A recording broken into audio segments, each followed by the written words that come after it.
Assalamualaikum warahmatullahi wabarakatuh. Apa kabar anak-anak semua?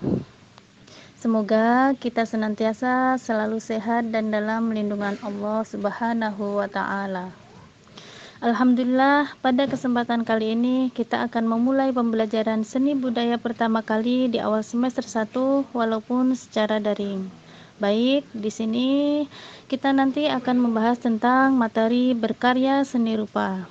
Sebelumnya, Ibu mau bertanya, apakah kalian pernah melukis?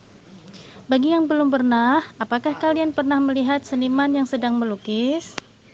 Baik, melukis sebenarnya tidak jauh beda dengan menggambar. Sepintas, menggambar dan melukis merupakan sebuah kegiatan yang sama. Sebagaimana yang pernah kita pelajari di kelas 7 dan di kelas 8, dan menggambar itu pernah atau sering kita praktekkan di atas buku gambar.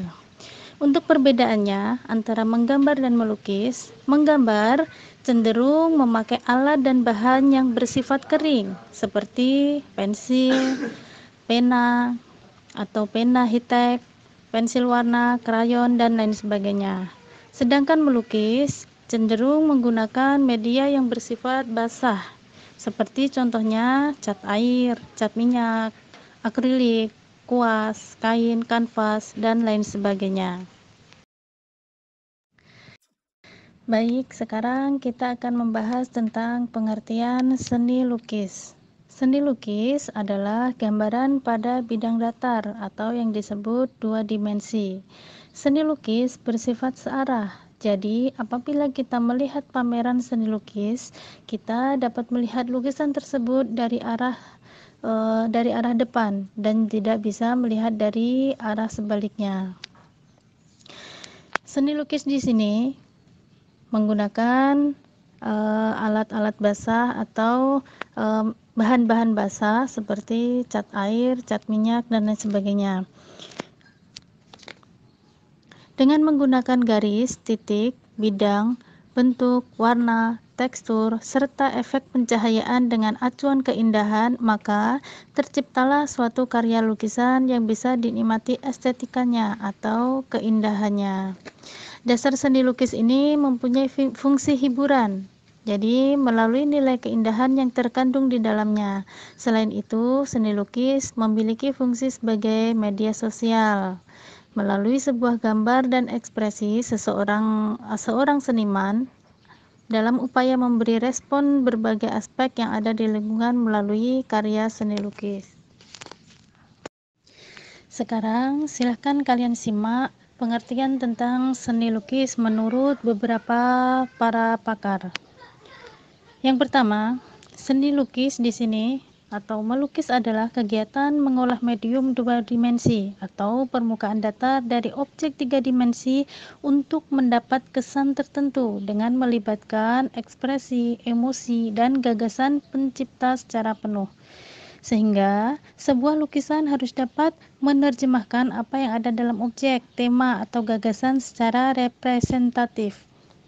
Kalau ini menurut Sudarso. Sedangkan melukis menurut Sony Ade dan Imam, seni lukis merupakan kekuatan peradaban manusia dan kekuatan budaya. Nah, oleh karena itu, dalam melakukan seni lukis, kita dilatih untuk jeli, cermat, dan teliti dalam mengamati berbagai fenomena alam dan kehidupannya. Untuk lebih lanjut, bisa kalian baca sendiri di LKS halaman 3. Di situ banyak pengertian seni lukis menurut para ahli atau pakarnya. Selanjutnya yaitu tujuan karya seni lukis. Seiring dengan perkembangan zaman serta kemajuan teknologi, seniman semakin bebas dalam mengungkapkan ekspresinya. Namun, kegiatan yang melibatkan ekspresi, emosi, serta konsep bisa dikelompokkan dalam tujuan berkarya seni lukis tersebut. Antara lain, yang pertama yaitu tujuan religius. Tujuan religius ini sudah berlangsung sejak zaman nenek moyang. Contohnya yaitu lukisan cap tangan Goa Leang-Leang yang ada di daerah Sulawesi Selatan.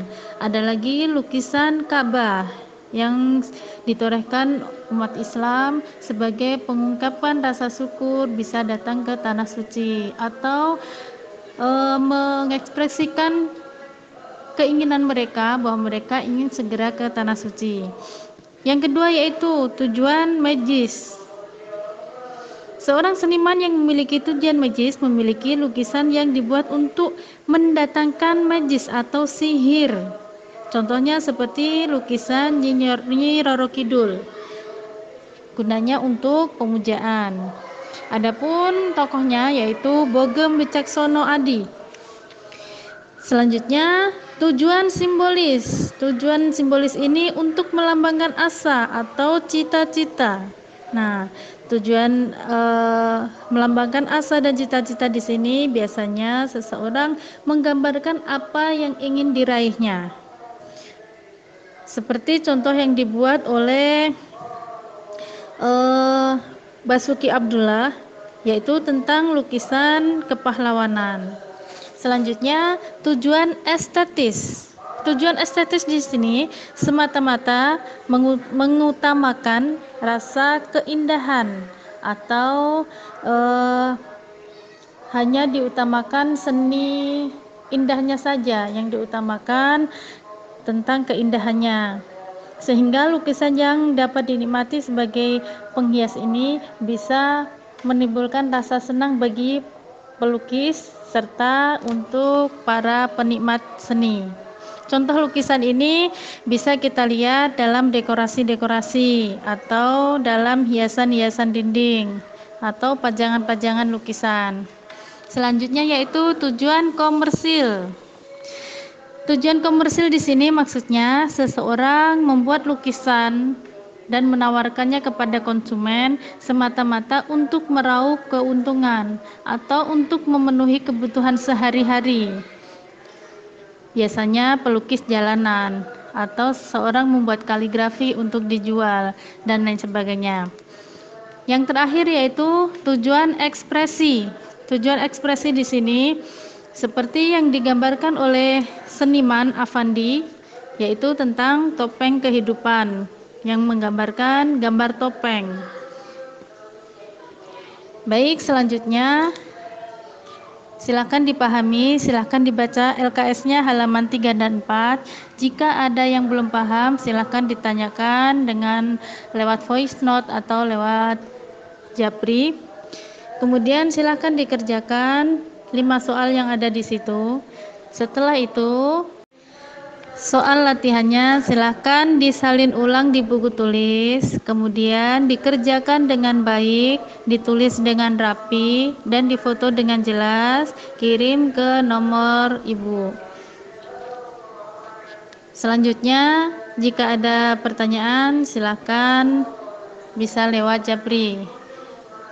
Demikian pertemuan kita pada kali ini. Jika ada kekurangan dan kesalahannya, Ibu mohon maaf yang sebesar-besarnya. Wassalamualaikum warahmatullahi wabarakatuh.